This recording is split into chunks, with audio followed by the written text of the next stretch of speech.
Introduction to Carrier Grade NAT. Welcome to the channel. Please consider subscribing. I produce videos daily covering a wide variety of cloud topics with focus on networking. Also, hit the bell icon to get notified of new videos. Today we are diving into Carrier Grade NAT, also known as CGN or CGNAT, a critical technology that has become essential for internet service providers worldwide. As the internet has grown exponentially over the past 2 decades, we have faced a fundamental challenge that threatens the very fabric of internet connectivity: the exhaustion of IPv4 addresses. IPv4, the fourth version of the Internet Protocol, uses 32-bit addresses, which theoretically allows for approximately 4.3 billion unique addresses. While this seemed like an enormous number when the protocol was designed in the early 1980s, the explosive growth of internet-connected devices has pushed us far beyond this limit. Every smartphone, tablet, computer, smart TV, IoT device, and countless other gadgets require an IP address to communicate on the internet. Carrier Grade NAT emerged as a pragmatic solution to this address exhaustion problem. While the long-term solution is migrating to IPv6, which provides an astronomical 340 undecillion addresses, this transition has been slow and complex. Many legacy systems, applications, and networks still rely heavily on IPv4, and complete migration will take many more years. ISPs needed a way to serve their growing customer base without requiring a unique public IPv4 address for every subscriber. This is where CGNAT comes into play. It allows thousands of customers to share a pool of public IP addresses while each maintaining their own private network at home. This technology operates at the service provider level, sitting between the customer premises equipment and the public internet, performing large-scale address translation that is transparent to end users. Understanding NAT fundamentals. Before we can fully grasp Carrier Grade NAT, we need to understand traditional network address translation and why it was invented in the first place. NAT is a method of remapping one IP address space into another by modifying network address information in the IP header of packets while they are in transit across a routing device. The most common form of NAT that people encounter is at home with their residential router. When you connect multiple devices to your home Wi-Fi network, they each receive a private IP address from your router, typically in ranges like 192.168.1.0/24 or 10.0.0.0/8. These are special address ranges designated by RFC 1918 specifically for use in private networks and cannot be routed on the public internet.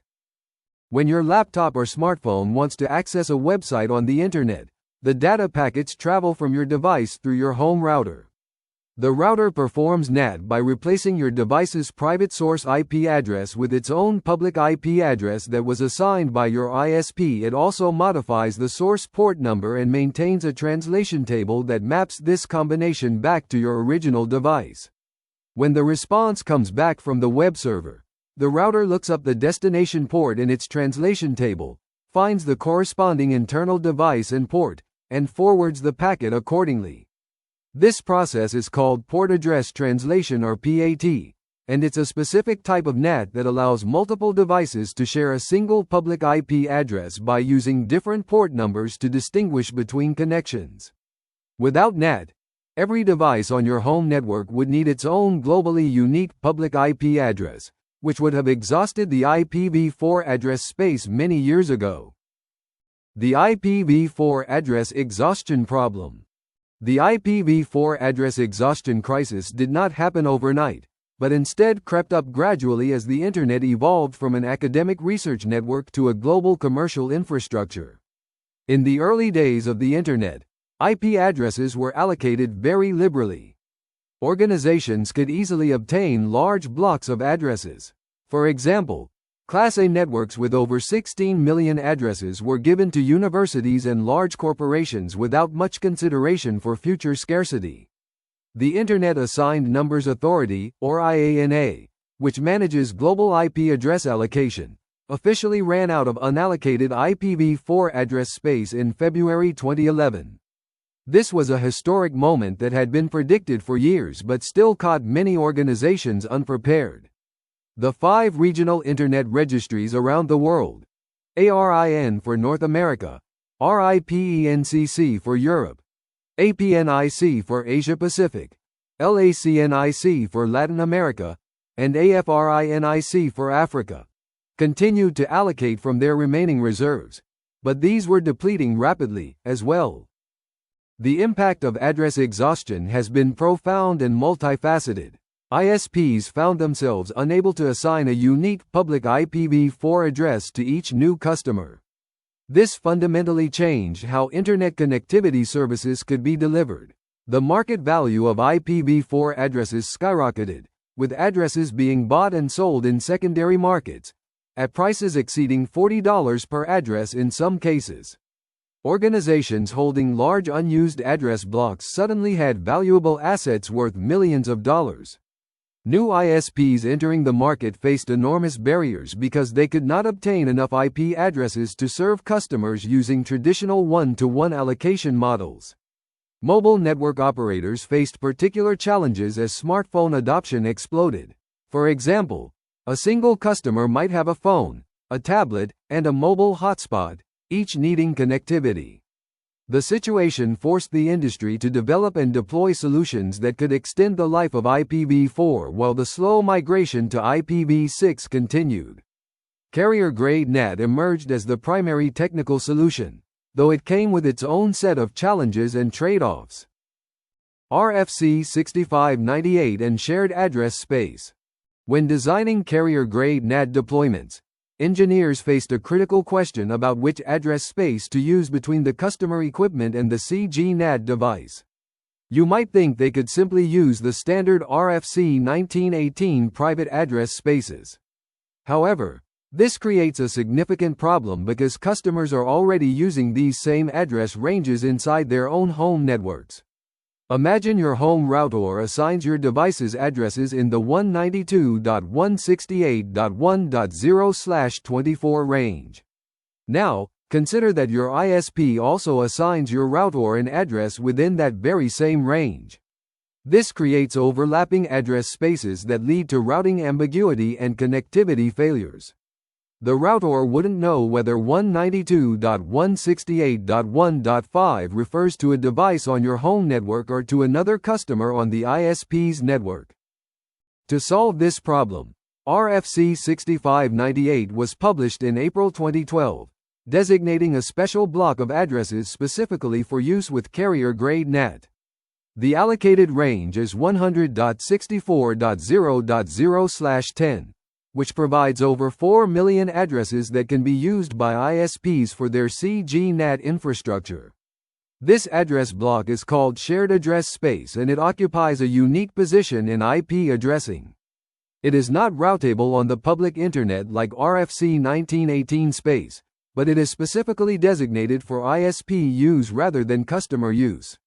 When an ISP deploys CGNAT, they assign addresses from this 100.64.0.0/10 block to customer premises equipment like cable modems or DSL routers. These addresses exist in the ISP's network between the customer's home and the CGNAT device itself. From the customer's perspective, their equipment receives an IP address starting with 100.64, which might look unfamiliar compared to the typical private ranges they are used to seeing. The customer's internal network still uses RFC 1918 addresses behind their own home router, so there is actually double NAT happening. Once at the customer's router from RFC 1918 to the 100.64 address, and again at the ISP's CGNAT from the 100.64 address to a public IPv4 address. This architecture keeps address spaces cleanly separated and avoids the routing conflicts that would occur with overlapping RFC 1918 ranges. CGNAT architecture and deployment. The architecture of a carrier-grade NAT deployment is substantially more complex than a simple home router performing NAT. At its core, A CGNAT system consists of high-performance network devices capable of processing millions of concurrent connections and performing address translation at line route for traffic flowing in both directions.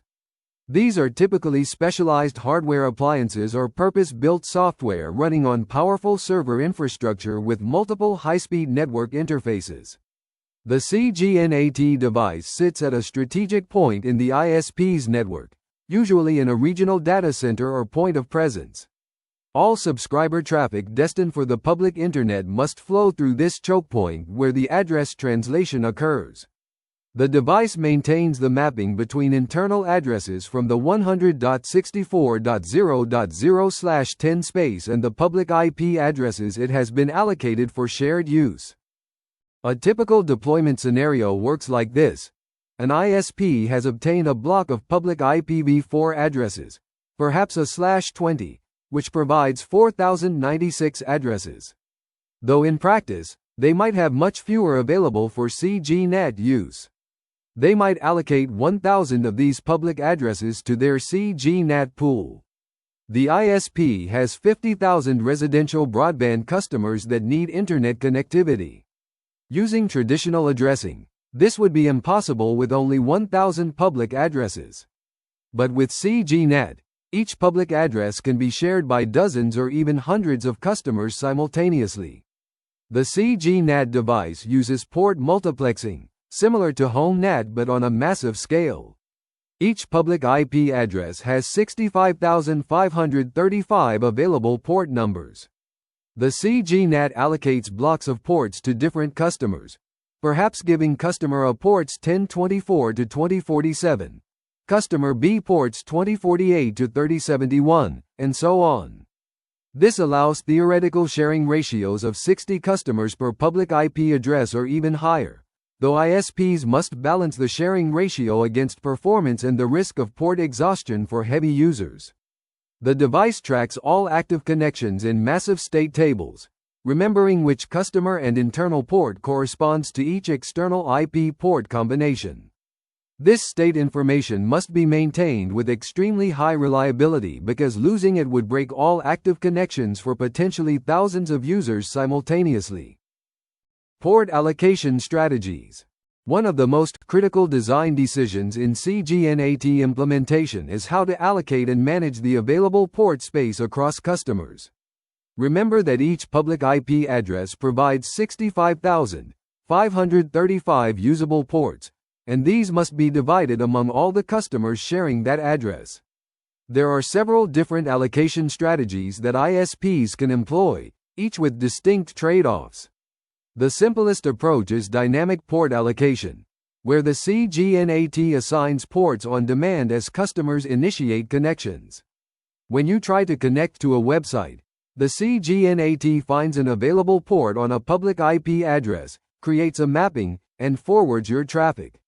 When the connection closes, that port returns to the available pool. This maximizes port utilization efficiency because ports are only consumed when actually in use. However, it creates significant challenges for logging and law enforcement, because the mapping between a customer and an external IP port combination is constantly changing. An alternative approach is port block allocation, where each customer is assigned a dedicated block of ports for a period of time or even permanently. For example, customer A always uses ports 2048 to 3071 on public IP 203.0.113.5, regardless of whether they are actively using all those ports. This creates more deterministic behavior and simpler logging requirements. If law enforcement needs to know which customer was using a particular public IP and port at a specific time, the ISP can simply look up which customer had that port block allocated. The downside is reduced efficiency. If customer A only uses 10 connections but has 1024 ports allocated, the other 1014 ports sit idle when they could potentially serve other customers. Some ISPs use a hybrid approach with port block quotas, where customers receive a small block by default but can request additional ports dynamically if needed. The CGNAT might give each customer a baseline allocation of 256 ports, which is sufficient for typical browsing and email, but allow them to burst up to 1024 ports if they are doing something more intensive like torrenting or running multiple video streams. These allocation strategies must also consider port randomization for security purposes, avoiding predictable sequential port assignments that could be exploited by attackers. The IETF has published recommendations suggesting that each customer should receive at least 128 ports to ensure reasonable functionality, though many ISPs provide more than this minimum. Technical challenges of CGNAT. Implementing Carrier Grade NAT at scale introduces numerous technical challenges that go far beyond simple home router NAT. The first major challenge is connection state management. A CGNAT device serving tens of thousands of subscribers might need to track millions or even tens of millions of concurrent connections. Each connection requires an entry in the state table containing the customer's internal address and port, the public address and port, and timing information. This state table must be accessed and updated for every single packet flowing through the device in both directions. The performance requirements are staggering. A modern CGNAT might need to handle hundreds of gigabits per second of traffic while performing hundreds of millions of state table lookups per second. Any latency added by the NAT translation process directly impacts customer experience, so the translation must happen at line rate without introducing packet loss or significant delay. The second critical challenge is high availability and redundancy. Because all customer traffic flows through the CGNAT device, it becomes a single point of failure in the network. If the CGNAT crashes or needs maintenance, thousands of customers lose internet connectivity simultaneously. ISPs must deploy CGNAT in redundant pairs or clusters with sophisticated failover mechanisms. However, NAT introduces statefulness that complicates failover. The backup device needs to maintain synchronized state tables so it can seamlessly take over without breaking existing connections. This requires either state synchronization protocols that replicate the entire connection table in real time, or stateless NAT approaches that use deterministic algorithms, allowing either device to compute the same translation. State synchronization has overhead costs and introduces scaling challenges, while stateless approaches can have their own complications around port allocation and logging. ISPs must carefully architect their CGNAT deployment to meet availability requirements while managing costs. Some use active-active configurations where traffic is load balanced across multiple CGNAT devices, while others use active standby with rapid failover. Geographic redundancy adds another layer of complexity when an ISP operates CGNAT in multiple locations for different regions. Impact on applications and protocols. CGNAT fundamentally changes how applications interact with the Internet, and unfortunately, not all applications and protocols work correctly behind Carrier Grade NAT. The most significant impact is on applications that require inbound connections from the Internet. In a traditional setup, where a customer has their own public IP address, someone could theoretically reach services running on the customer's network by connecting to that public IP. With CGNAT, this becomes impossible in the standard configuration because the public IP is shared among hundreds of users, and there is no way for the CGNAT to know which customer an inbound connection should be forwarded to. This breaks hosting capabilities. You cannot run a web server, game server, or any other service that accepts connections from the Internet when you are behind CGNAT, unless special port forwarding arrangements are made, which is impractical at scale. Many peer-to-peer applications struggle with CGNAT as well. Consider video conferencing applications like Zoom or gaming platforms that try to establish direct peer-to-peer connections between users for optimal performance and reduced latency. These applications typically use techniques like STUN to discover your public IP address and port, then share this information with the peer so they can connect directly. With CGNAT, your actual public IP and port are managed by the CGNAT device and the application sees the 100.64 address which is not route-able on the Internet. The application must fall back to relaying all traffic through a server, which increases latency and bandwidth costs. Some protocols like FTP use separate control and data connections, and embed IP address information in the application layer protocol. CGNAT devices must implement application layer gateways that understand these protocols and rewrite the embedded addresses, adding complexity and potential compatibility issues. IPsec VPNs can have problems because they encrypt the port numbers that CGNAT relies on for multiplexing. Some online games implement strict NAT detection and refuse to work properly, classifying the connection as strict or moderate NAT when players need open NAT for full functionality. These limitations have real impacts on customer experience and generate support calls to ISPs from frustrated users who cannot figure out why certain applications do not work as expected. Logging and legal requirements. One of the most complex aspects of operating carrier-grade NAT infrastructure relates to logging and data retention for legal compliance purposes. In many jurisdictions, ISPs are required by law to maintain records that allow law enforcement to identify which customer was using a particular public IP address at a specific date and time. This is relatively straightforward in traditional deployments where each customer has a unique public IP address. The ISP simply logs which customer account was assigned which IP address during which time period.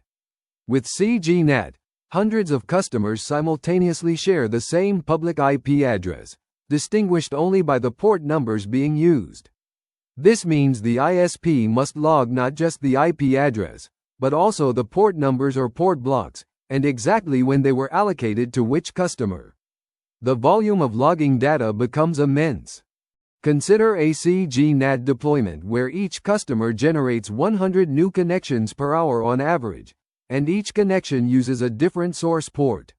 With 50,000 customers, that's 5 million new connections per hour, or about 1,400 new connection records per second that must be logged. Each log entry might contain the timestamp, customer ID, internal address, external public IP, external port, and potentially the destination address and port. Over a day, this generates hundreds of millions of log entries. ISPs must store these logs for periods mandated by law, such as 6 months or even longer in some jurisdictions. The storage requirements run into terabytes of data that must be retained, indexed, and searchable for legal requests. The logging system itself becomes critical infrastructure that must be highly reliable and tamper-proof. Some ISPs have adopted port block allocation strategies specifically to reduce logging requirements. For example, if customer A is permanently assigned ports 2048 to 3071 on public IP 203.0.113.5, then only this allocation needs to be logged once, rather than logging every individual connection. However, this comes at the cost of reduced port utilization efficiency.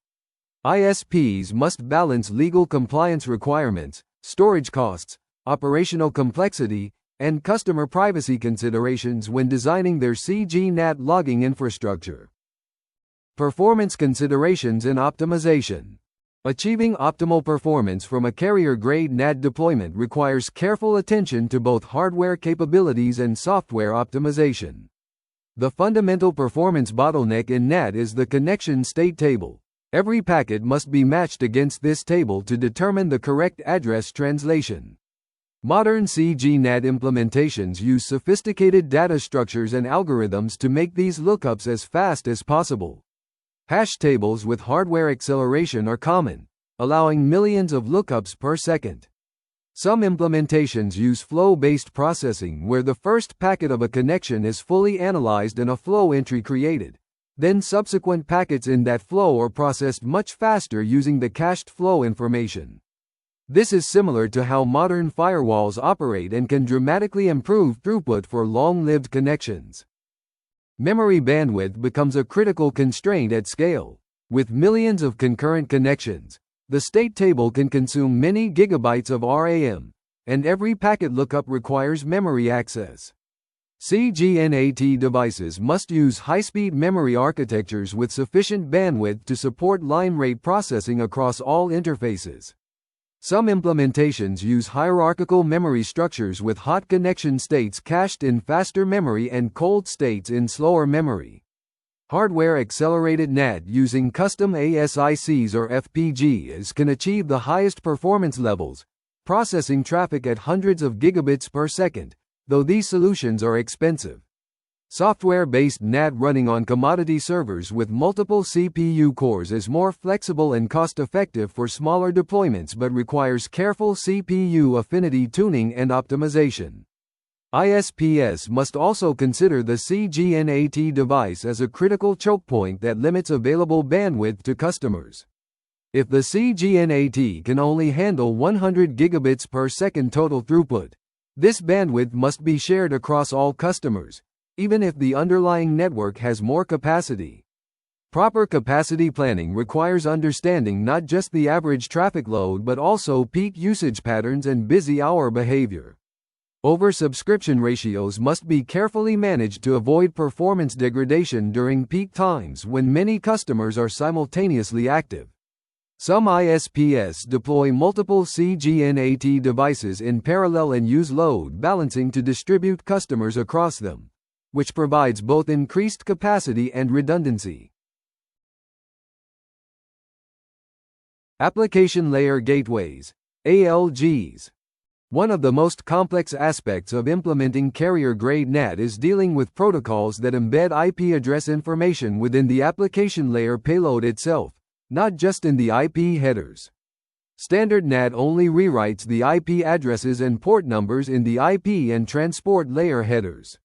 However, many network protocols were designed in the early days of the Internet when NAT was not anticipated, and these protocols include IP addresses and port numbers directly in their protocol messages.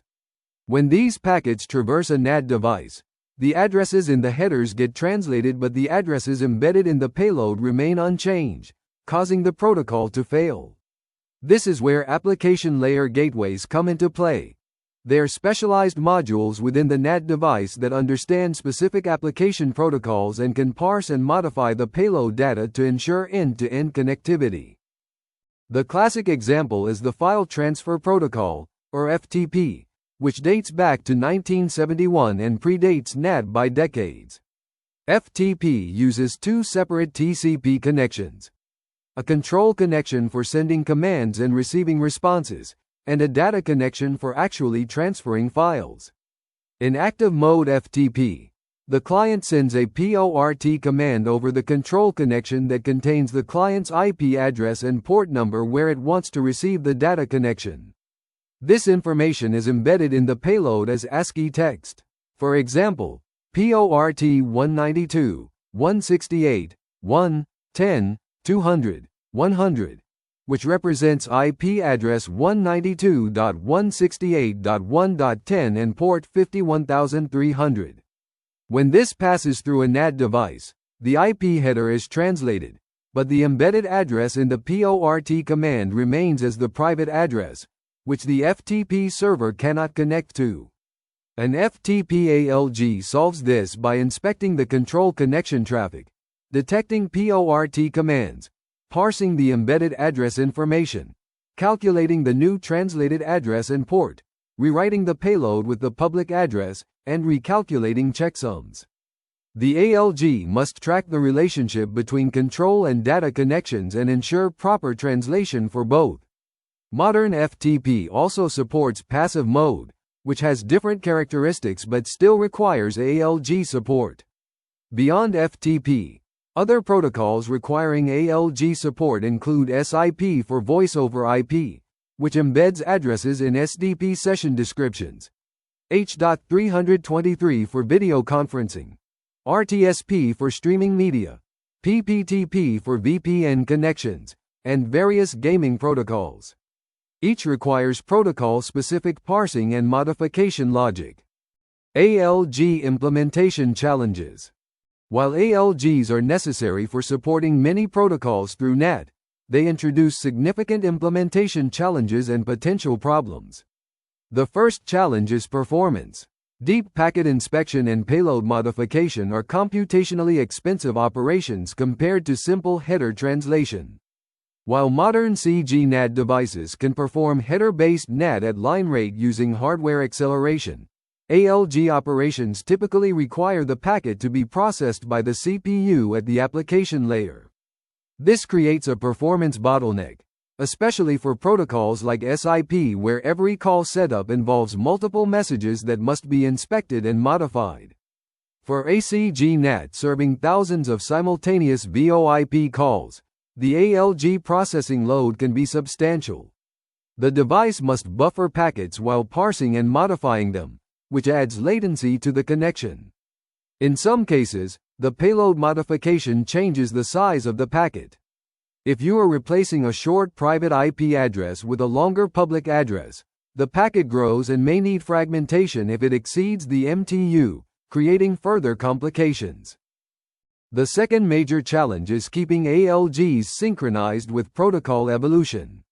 Many application protocols are defined by complex specifications that evolve over time with new versions and extensions. The SIP protocol alone has dozens of RFC documents defining various features and extensions. ALG implementations must correctly handle all versions and variations of a protocol that customers might use. When an application vendor releases a new version that slightly changes the protocol behavior or message format, the ALG might fail to parse it correctly, breaking connectivity. This creates an ongoing maintenance burden for CGNAT vendors who must continuously update and test their ALG implementations. There's also an inherent security concern with ALGs. They must parse untrusted data from the internet, and vulnerabilities in ALG parsing code could potentially be exploited by attackers to compromise the CGNAT device itself. Some protocols use encryption for their control channels, which makes ALG inspection impossible unless the NAT device has access to the encryption keys. This is particularly problematic with TLS encrypted SIP connections where the ALG cannot see the embedded addresses. As a result, many modern protocol designs have moved away from embedding IP addresses in payloads and instead use techniques like ICE and STUN that work better with NAT, but legacy protocols still require ALG support for the foreseeable future. IPv6 transition and dual stack. The ultimate solution to IPv4 address exhaustion is migrating to IPv6, which provides such an enormous address space that we will never run out.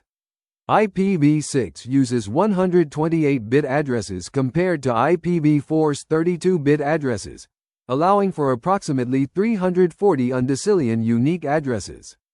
That's 340 followed by 36 zeros, or enough to assign billions of addresses to every person on Earth. With IPv6, there is no need for NAT at all because every device can have its own globally routable public address. However, the transition from IPv4 to IPv6 has proven to be a slow and complex process that has been ongoing for over 2 decades. Many networks, applications, and devices still do not support IPv6, or support it imperfectly. This creates a chicken and egg problem. Content providers do not prioritize IPv6 deployment because most users come from IPv4. And ISPs struggle to move users to IPv6 only connectivity because too much content is still IPv4 only. CGNAT exists in this transitional period as a way to extend the life of IPv4 while IPv6 adoption gradually increases. The most common deployment model during this transition is dual stack, where networks and devices support both IPv4 and IPv6 simultaneously. A customer's device has both an IPv4 address and an IPv6 address, and can communicate using either protocol depending on what the destination supports. When you visit a website, your device performs DNS queries for both the records which contain IPv4 addresses and AAA records which contain IPv6 addresses. If the site has both, modern operating systems typically prefer IPv6 through a mechanism called Happy Eyeballs, which tries IPv6 first but quickly falls back to IPv4 if IPv6 connectivity fails or is too slow. For ISPs deploying CGNAT, The dual stack approach means customers receive a shared IPv4 address through CGNAT for IPv4 connectivity, plus a dedicated IPv6 prefix, often a /56 or a /64, providing thousands or billions of unique IPv6 addresses for their home network. Traffic to IPv6 destinations bypasses the CGNAT entirely and goes directly to the Internet without any address translation. This reduces load on the CGNAT infrastructure and provides better performance for IPv6-enabled services. As IPv6 adoption increases over time, more and more traffic flows over IPv6 and the CGNAT handles decreasing amounts of traffic, naturally reducing the sharing ratios and improving IPv4 experience for the remaining IPv4-only destinations. Eventually, when IPv6 adoption reaches critical mass, ISPs can move to IPv6-only networks with some form of IPv4 as a service for legacy compatibility, though we're still years away from that reality for most markets. 464 XLAT and IPv6-only networks. As IPv6 deployment matures, some forward-thinking ISPs and mobile operators are exploring IPv6-only network architectures that eliminate IPv4 entirely from their internal infrastructure while still providing IPv4 connectivity for applications that require it. This approach significantly simplifies network operations by eliminating the need to manage dual protocols throughout the network. However, complete removal of IPv4 support is not yet viable because too many applications, websites, and services remain IPv4 only or work better with IPv4. The solution to this dilemma is 464 XLAT, a technology defined in RFC 6877 that provides IPv4 connectivity over an IPv6-only network using translation mechanisms. The name 464 XLAT represents the translation path. IPv4 gets translated to IPv6, traverses the IPv6 network, then gets translated back to IPv4 at the network edge. The 464 XLAT architecture consists of two main components. The first is CLAT, which stands for Customer Side Translator. This runs on the customer's device, typically implemented in the operating system for smartphones and tablets, or as software on a home router for residential connections. CLAT performs stateless NAT64 translation, converting IPv4 packets from applications into IPv6 packets using a well-known IPv6 prefix like 64:FF9B::/96. For example, if an application tries to connect to IPv4 address 93.184.216.34, the CLAT embeds this into an IPv6 address as 64:FF9B::5DB8:D8:2 and sends it over the IPv6 network. The second component is PLAT, or Provider Side Translator, which runs in the ISP's network. PLAT performs stateful NAT64, converting the IPv6 packets back to IPv4 before sending them to the IPv4 Internet. It also performs the CGNAT function, mapping multiple customers to shared public IPv4 addresses. The key advantage is that the entire ISP infrastructure between CLAT and PLAT operates purely on IPv6, simplifying routing, eliminating the need for dual stack on all intermediate routers, and reducing operational complexity. The ISP only needs to maintain IPv4 connectivity at the PLAT devices at the network edge. Android and iOS both support CLAT natively, making this approach particularly attractive for mobile operators.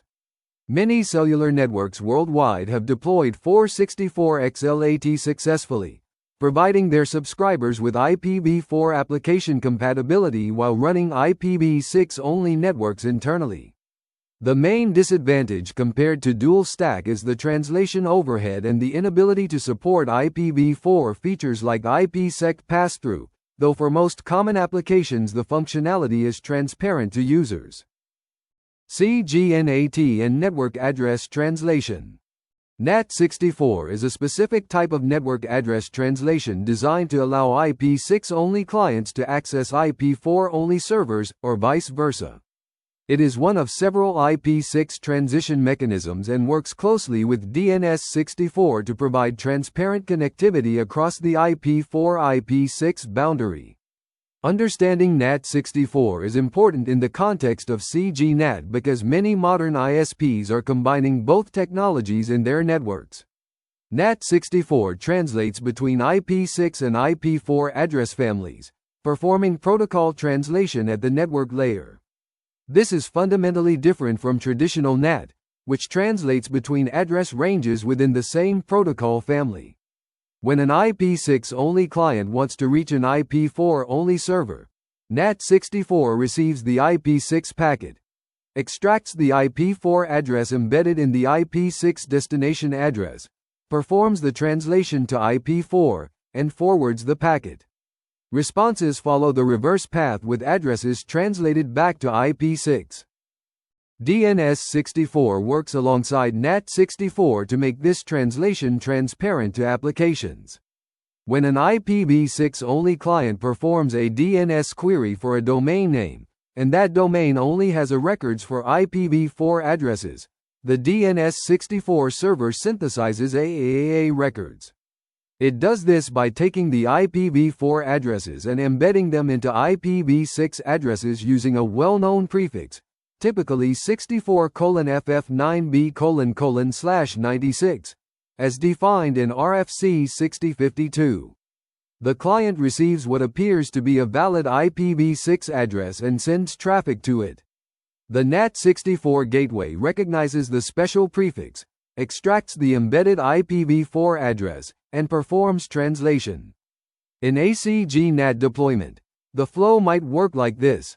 A customer's device has an IPv6 address and wants to access an IPv4-only website. The device queries DNS64, which returns a synthesized IPv6 address. The device sends IPv6 packets, which traverse the ISP's IPv6 network. At the network edge, a combined NAT64 and CGNAT device translates the packets to IPv4, performs CGNAT to map to a shared public IPv4 address, and sends them to the destination server. This architecture allows ISPs to deploy IPv6 internally while maintaining backward compatibility with the IPv4 Internet. The combination of NAT64, DNS64, and CGNAT provides comprehensive transition mechanisms, though it adds complexity to troubleshooting because now there are multiple layers of translation that packets traverse. Network engineers must understand the entire translation path to diagnose connectivity issues effectively. Troubleshooting CGNAT issues. Troubleshooting problems in networks with Carrier Grade NAT presents unique challenges because of the multiple layers of translation, the shared nature of public addresses, and the scale of the deployments. The first step in any CGNAT troubleshooting is determining whether the issue is actually related to NAT or if it is a different problem that would exist regardless. Common symptoms that might indicate CGNAT-related issues include applications that work from some locations but not through your ISP, errors about connection failures or timeouts, inability to host services or accept inbound connections, and gaming or VoIP applications reporting NAT compatibility problems. However, these same symptoms could also result from firewall rules, routing issues, or application problems unrelated to NAT. The basic troubleshooting methodology starts with identifying your network position. First, check what IP address your device sees. On Linux or Mac, use ifconfig or ipaddr. On Windows, use ipconfig. If you see an address in the 100.64.0.0/10 range, you are definitely behind CGNAT with RFC 6598 addressing. Next, check what public IP address external services see you as. Visit a site like whatismyip.com or use curl ifconfig.me from the command line. This is your post-CGNAT public address. If multiple customers share this address, which they do in CGNAT deployments, You cannot distinguish between them from outside the network. Check your NAT type using various online tools or the built-in NAT detection in gaming consoles and applications.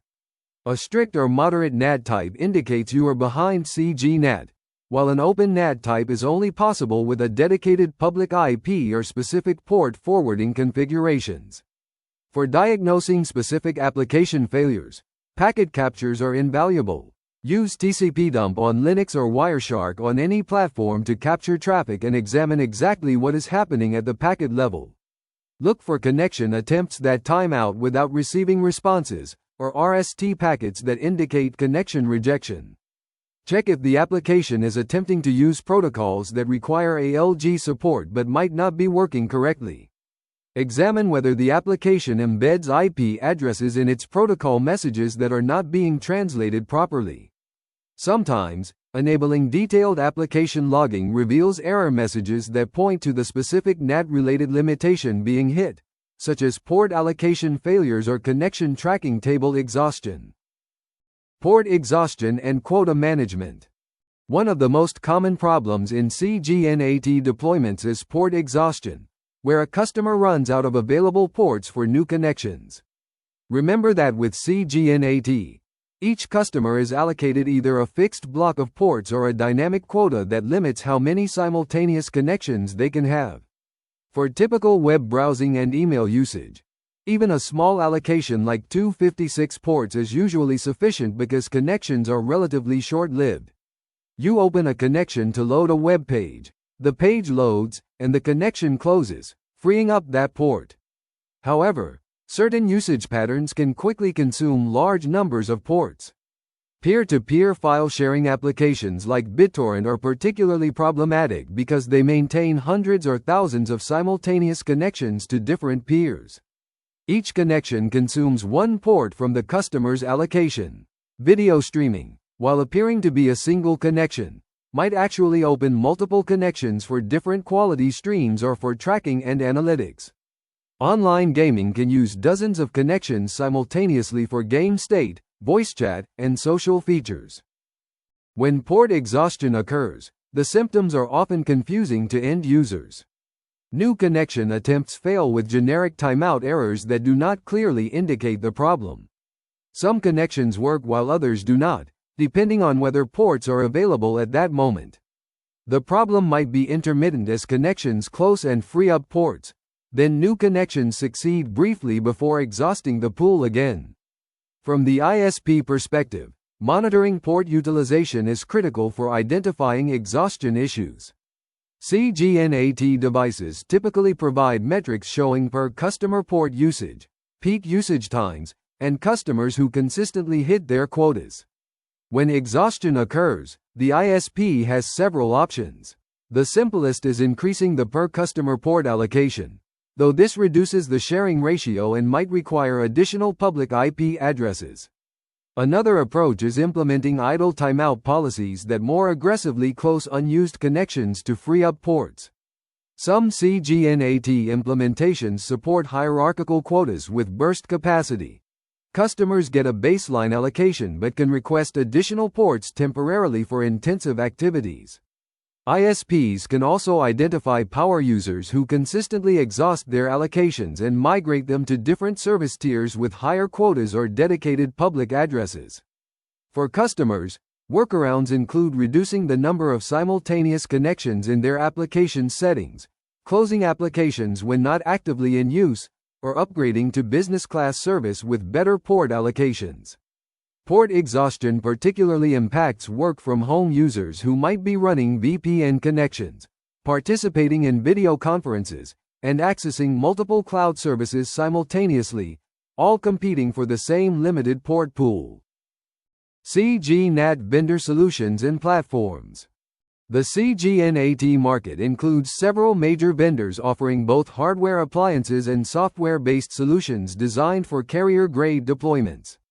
Cisco's CGNAT solutions include the Carrier Grade Services Engine and the ASR 9000 series routers with CGNAT service cards, capable of handling hundreds of gigabits per second of traffic with millions of concurrent sessions. These are typically deployed by very large service providers with massive subscriber bases.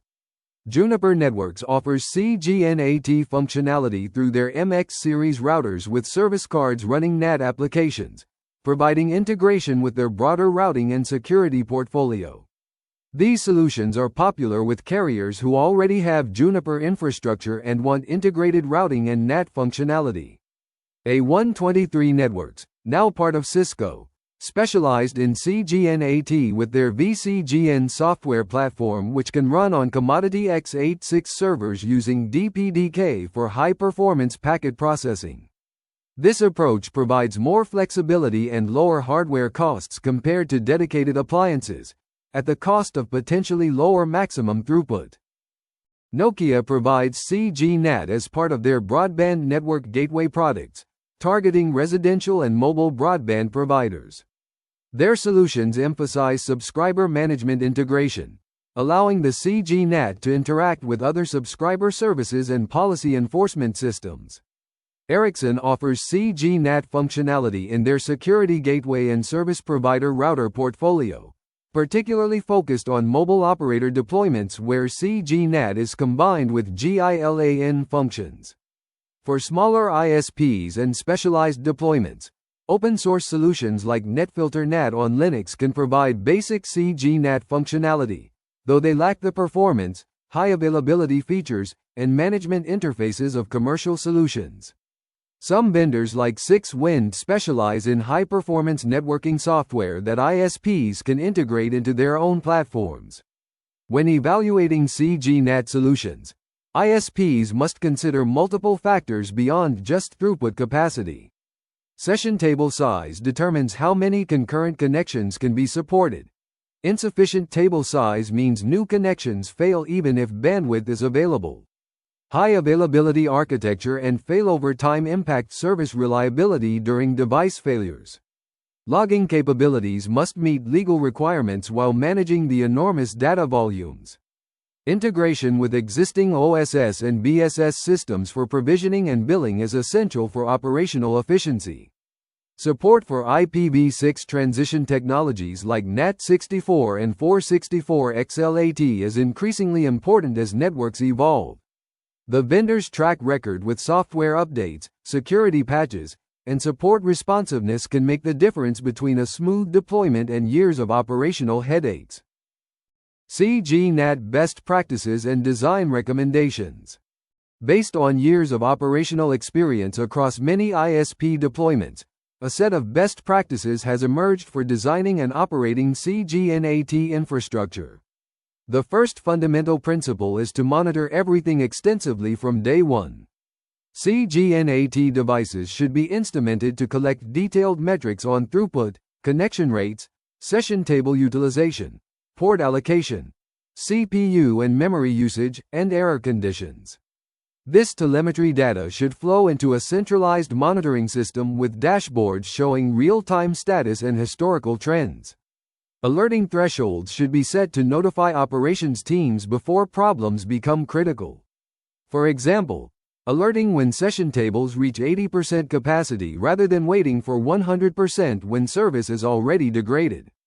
Customer-level metrics showing port usage patterns, connection behavior, and quota exhaustion help identify both problematic users and opportunities for optimization.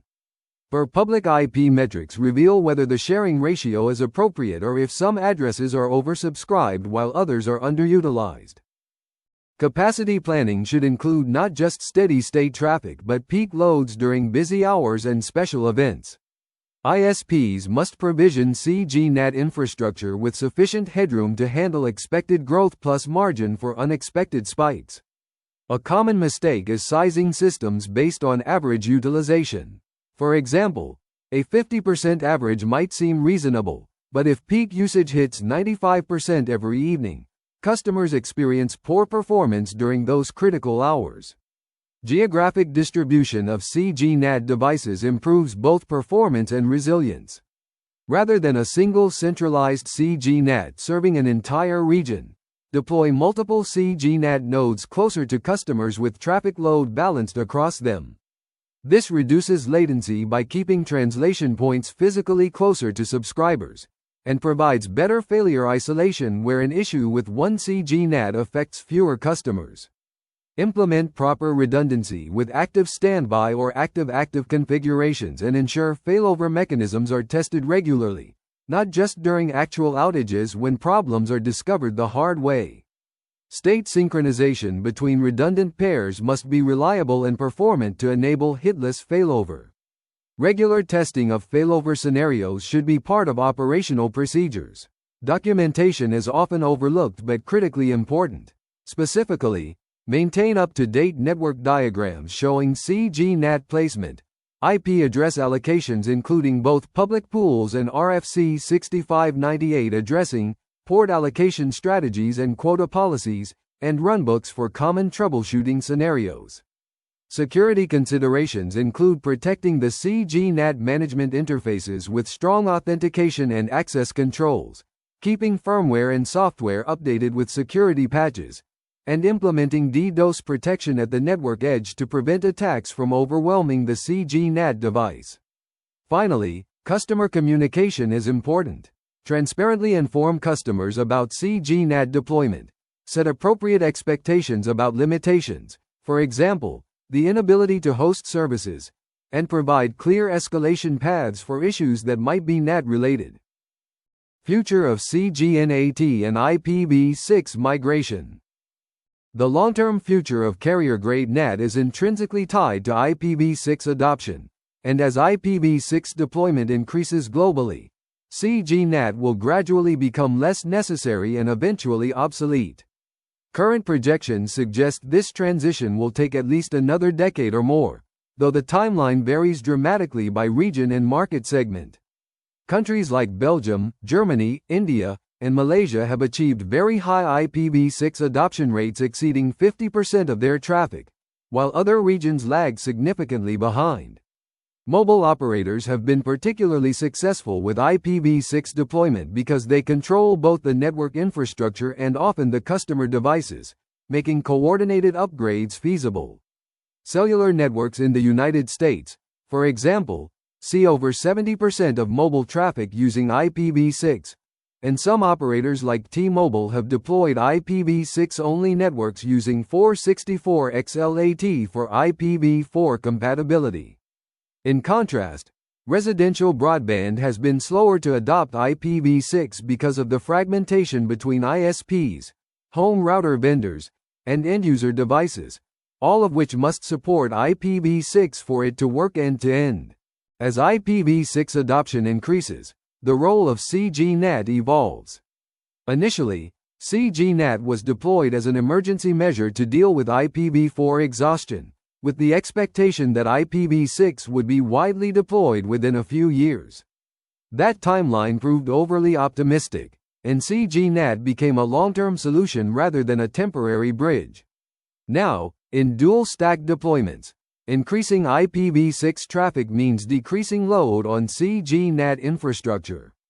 This creates a positive feedback loop. As the CGNAT carries less traffic, sharing ratios can increase further, allowing ISPs to serve more customers with the same number of public IPv4 addresses.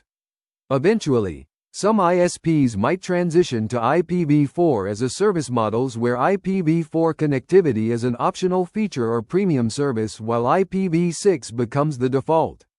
New greenfield networks being built today in some markets are deploying IPv6 first architectures with IPv4 support provided only through translation mechanisms.